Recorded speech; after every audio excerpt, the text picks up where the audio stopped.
Hello, I'm Jason Stone, the Division Head of Arts and Sciences here at OSU-OKC, and I'm delighted that you chose to watch this next video in our Habits of the Mind series. The habit of the mind that we're stressing in this video is posing and asking questions. And our Habits of the Mind authors, Costa and Kallick, indicate that this is one of the most important tools that educated people can have in their toolbox.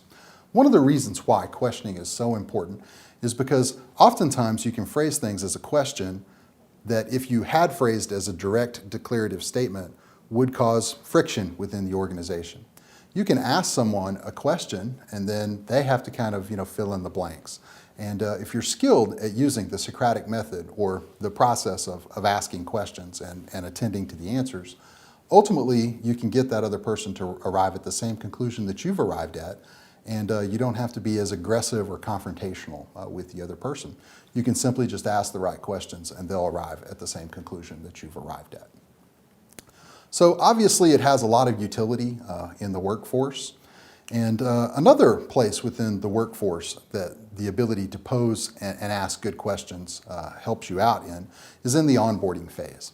And remember, our stakeholders, people like Dell Computer and Cox Communication, have asked us to help you attend to your habits. That's the whole reason we're engaged in the Habits of the Mind series this year. One of the things that can be really challenging, especially for new college graduates, is onboarding into a new professional organization. And I think that the graphic behind me is a really great visual representation of what onboarding is like. Essentially, you're at a train station and the train is moving. The train has been moving for a long time, and you, as an employee, are standing still there on the platform. You are going to attempt to jump on to the moving train and get up to speed with the new organization that you've just joined. That's why it's one of the most complicated things that you can do. During that process, don't just assume that you know how to do things. Always ask good questions of people around you. That's going to help you get onboarded and acclimatized to your organization much more successfully than if you just attempted to do it all by yourself. One of my former supervisors used to refer to this awkward period in the lifespan of a new position or a new job as figuring out where the bathroom is.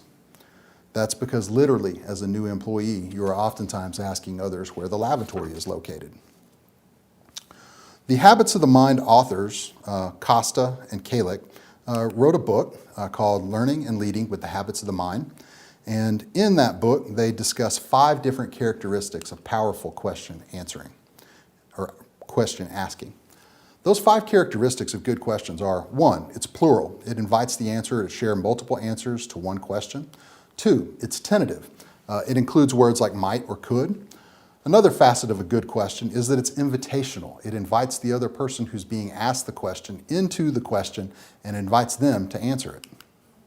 4, it's cognitively specific.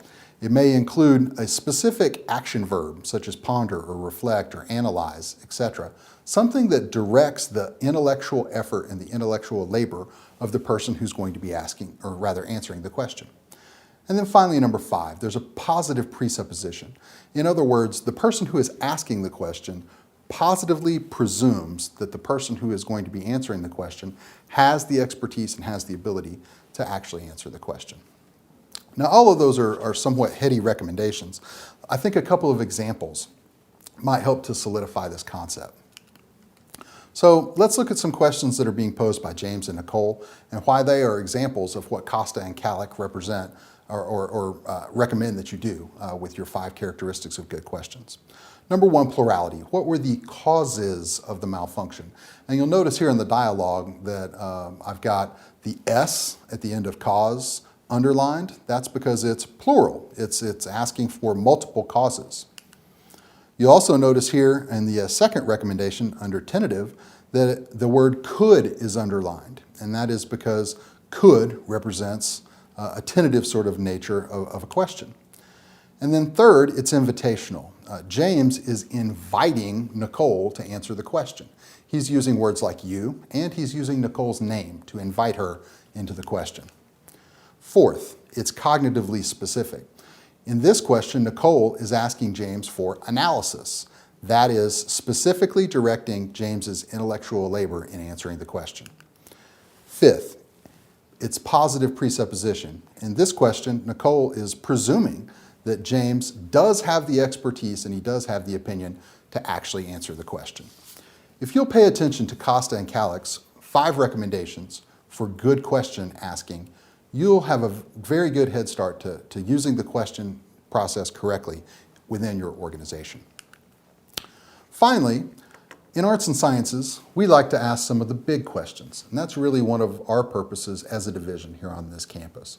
We frequently ponder the questions, who are we, where are we going, and why are we here? You should ask those questions of yourself as well from time to time. The answers that you come up with are far less important than the fact that you've actually asked yourself the question. Your answers to those questions will change from time to time and over the years and throughout the span of your career. But the importance of always asking those questions is something that will never change. Please join me and attend to the other videos in this series.